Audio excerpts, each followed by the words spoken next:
কোন সময় সহবাস করলে গর্ভধারণ সম্ভব, অর্থাৎ সহবাস কোন সময় করলে সন্তান ধারণ সহজ হয়ে থাকে। প্রত্যেক দম্পতি, নারী পুরুষ প্রত্যেকের ক্ষেত্রে, স্বামী স্ত্রী উভয়ের ক্ষেত্রে কিন্তু সন্তান ধারণ একটা আশীর্বাদ স্বরূপ। বিশেষ করে নবদম্পতি থেকে শুরু করে সকল দম্পতির জন্য কিন্তু সন্তান একটি আশীর্বাদ। অর্থাৎ গর্ভধারণের ক্ষেত্রে বা সন্তান ধারণের ক্ষেত্রে প্রত্যেকটা বিষয় কিন্তু নির্ভর করছে নারী পুরুষ বা স্বামী স্ত্রীর স্বাস্থ্যগত দিকের উপর। স্বাস্থ্যগত দিক বলতে আমরা বুঝাচ্ছি শারীরিক এবং মানসিক যে অবস্থা সেটি। আমরা যখন চিন্তা করছি মানসিক অবস্থা দেখে, তখন অবশ্যই চিন্তা করব যে একজন নারী পুরুষ বা বিবাহিত দম্পতি যখন সন্তান গ্রহণ করতে চাচ্ছে, তখন তারা মানসিকভাবে তৈরি কিনা বা প্রস্তুত কিনা, এটা কিন্তু অত্যন্ত জরুরি বা গুরুত্বপূর্ণ বিষয়। অর্থাৎ তিনি আসলে সন্তান গ্রহণ করতে চাচ্ছেন কিনা তার উপর কিন্তু নির্ভর করছে তার মানসিক যে অবস্থা, এবং সেটার কিন্তু একটা প্রভাব তার শরীরে শারীরিক অবস্থা অর্থাৎ স্বাস্থ্যগত অবস্থার উপর কিন্তু একটা প্রভাব পড়ছে।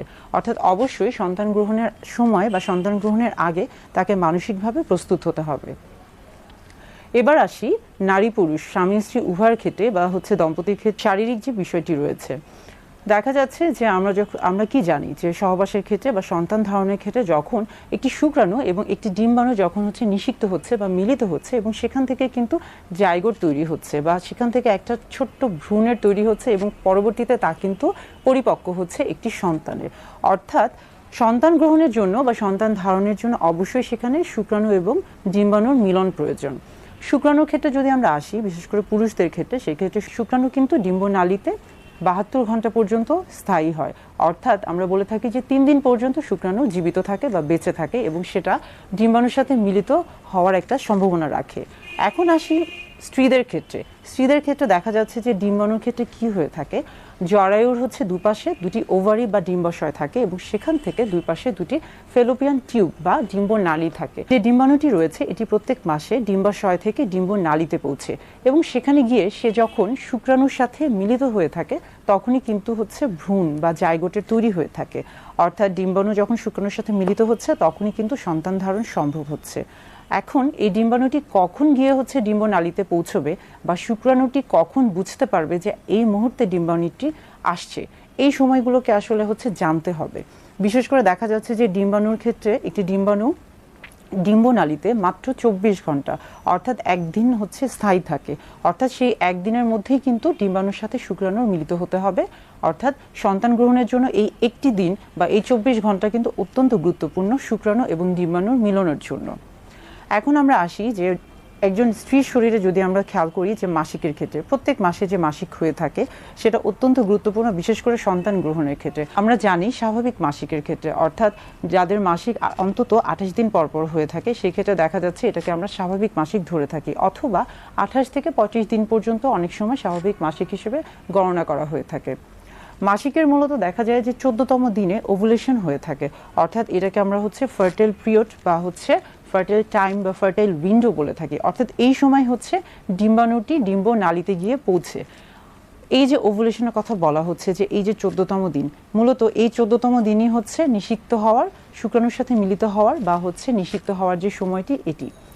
যাদের আসলে মাসিক স্বাভাবিকভাবেই দেখা যায় যে 28 থেকে 35 দিনের মধ্যে হয়ে থাকে, তাদের ক্ষেত্রে মূলত আমরা বলে থাকি যে তারা এলএমপি অর্থাৎ first day of last menstrual period, বিশেষ করে শেষ মাসিকের প্রথম যে দিন মাসিকটি শুরু হয়েছে সেদিন থেকে গণনা করে 14তম দিন পর্যন্ত যেতে হবে, এবং সেই 14তম দিনে গিয়ে কিন্তু তার ওভুলেশন হবে। এটা মূলত দেখা যায় যে টানা 6 মাসে যদি তার মাসিকটি স্বাভাবিক হয়ে থাকে বা রেগুলার সাইকেল হয়ে থাকে, সেই ক্ষেত্রে কিন্তু এই যে গণনাটি এটি কিন্তু কাজ করবে। অর্থাৎ এই 14তম দিনে গিয়েই কিন্তু সন্তান গ্রহণ সম্ভব, যদি শুক্রাণু সেখানে পৌঁছে থাকে, সেই সময়ে পৌঁছে থাকে। অনেক সময় আমরা বলে থাকি যে এই 14তম দিনের সাথে অনেক সময়, বিশেষ করে যাদের 28তম দিনে হয়ে থাকে বা 28 থেকে 35 দিনের মধ্যে হয়ে থাকে, সেই ক্ষেত্রে ওভুলেশনের সময়টা আমরা বলে থাকি যে 13, 14, 15 এই 3 দিন একটা ফার্টাইল পিরিয়ড বা সময়। এই সময় সহবাস করলে সেই ক্ষেত্রে সন্তান গ্রহণটা দ্রুত হয়ে থাকে। এখন আমরা আসি ওভুলেশন টাইম।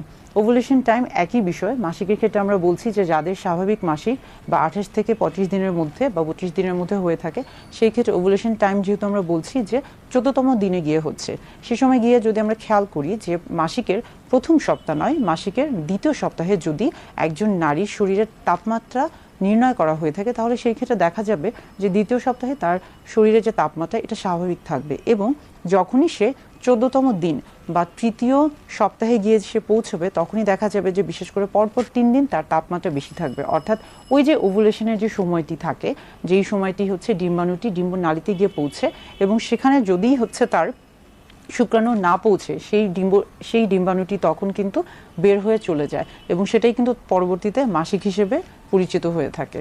অর্থাৎ ওভুলেশনের যে সময়টা বা ওভুলেশনের যে তাপমাত্রা রয়েছে সেটা থেকেও কিন্তু আমরা বুঝতে পারি যে সন্তান ধারণ সম্ভব কিনা, বা এই সময় হচ্ছে সহবাস করলে সন্তান ধারণ সম্ভব হবে কিনা। অনেক সময় দেখা যাচ্ছে যে যাদের মাসিক হচ্ছে 28তম দিনে বা রেগুলার সাইকেল হয়ে থাকে তাদের ক্ষেত্রে ওভুলেশনের এই যে তাপমাত্রাটা তৃতীয় সপ্তাহে অনেকটা, শুধুমাত্র 3 দিন না, হয়তো বা টানা 1 সপ্তাহ পর্যন্ত বেশি থাকে। তবে 1 সপ্তাহ পর্যন্ত বেশি থাকলেও ওভুলেশনের যে সময়টা এটা কিন্তু শুধুমাত্র 3 দিনই। অর্থাৎ বারবার বলছি যে যেহেতু সেখানে ডিম্বাণুটি 24 ঘন্টা পর্যন্ত থাকে এবং শুক্রাণুটি 72 ঘন্টা পর্যন্ত থাকে, অর্থাৎ এই 72 ঘন্টা বা 3 দিনই কিন্তু হচ্ছে তার নিষিক্ত হওয়ার সময়। কিন্তু সবসময় খেয়াল রাখতে হবে যে 24 ঘন্টা অত্যন্ত গুরুত্বপূর্ণ, কেননা ডিম্বাণু কিন্তু শুধুমাত্র 24 ঘন্টা বা একদিন পর্যন্ত সেখানে নিষিক্ত হতে পারে।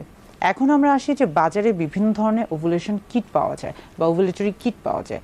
যেমন দেখা যাচ্ছে যে প্রেগনেন্সি পরীক্ষার ক্ষেত্রেও কিন্তু বাজারে বিভিন্ন ধরনের প্রেগনেন্সি কিট পাওয়া যায়, সেরকম ওভুলেটরি কিট আছে। তবে এগুলো বাজারে যেহেতু এগুলোর হচ্ছে মূল্যটা কিছু বেশি, তাই এগুলো এতটা পরিচিত বা সহজলভ্য নয়। এখন আমরা আসি যে ইদানিং যেহেতু আমরা অনেকেই ডিজিটাল যুগ, ডিজিটাল মিডিয়ার উপর অনেক বেশি নির্ভরশীল, বর্তমানে কিন্তু বিভিন্ন ধরনের ডিজিটাল মিডিয়াতে বা হচ্ছে বিভিন্ন ধরনের অ্যাপস রয়েছে। অর্থাৎ আপনি যদি হচ্ছে যে কোনো ডিভাইস বা ডিজিটাল মিডিয়াতে আপনার হচ্ছে LMP, first day of last menstrual পিরিয়ডের সেই তারিখটি যদি হচ্ছে মনে রাখার চেষ্টা করেন, সেক্ষেত্রে দেখা যাচ্ছে তারা কিন্তু অটোমেটিক নিজে থেকেই কিন্তু আপনার যে ওভুলেশনের সময়টা সেটাকে তারা হচ্ছে নির্ণয় করে। অর্থাৎ আপনাকে কিন্তু তারা আগে থেকে জানিয়ে দিচ্ছে যে কোন সময় আপনার ওভুলেশন হতে পারে। এই প্রত্যেকটা বিষয় কিন্তু সহবাসের ক্ষেত্রে সন্তান গ্রহণের ক্ষেত্রে অত্যন্ত গুরুত্বপূর্ণ বিষয় হচ্ছে স্রাব। আমরা হচ্ছে স্রাবের আকার আকৃতি বা হচ্ছে বর্ণ দেখে অনেক সময় বুঝতে পারি।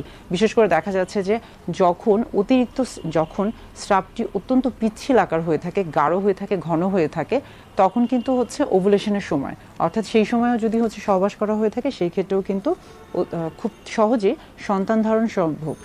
অর্থাৎ এই প্রত্যেকটা বিষয়, যেমন দেখা যাচ্ছে যে মাসিকের যে সময়টি রয়েছে, ওভুলেশনের যে সময়টি রয়েছে, কিংবা তাপমাত্রা নির্ণয়ের যে সময়টি রয়েছে, আবার আমরা কিটের কথা বলছি, কিংবা ডিভাইসের কথা বলছি, কিংবা আমরা আবার হচ্ছে স্রাবের কথা বলছি, প্রত্যেকটা বিষয় কিন্তু এই সময়গুলোতে যদি আপনি হচ্ছে সহবাস করে থাকেন তাহলে আপনার সন্তান ধারণ হয়তোবা সহজ হবে। তবে কোনোটাই কিন্তু আমরা বলতে পারবো না যে শতকরা হচ্ছে 100% হচ্ছে নিশ্চিত।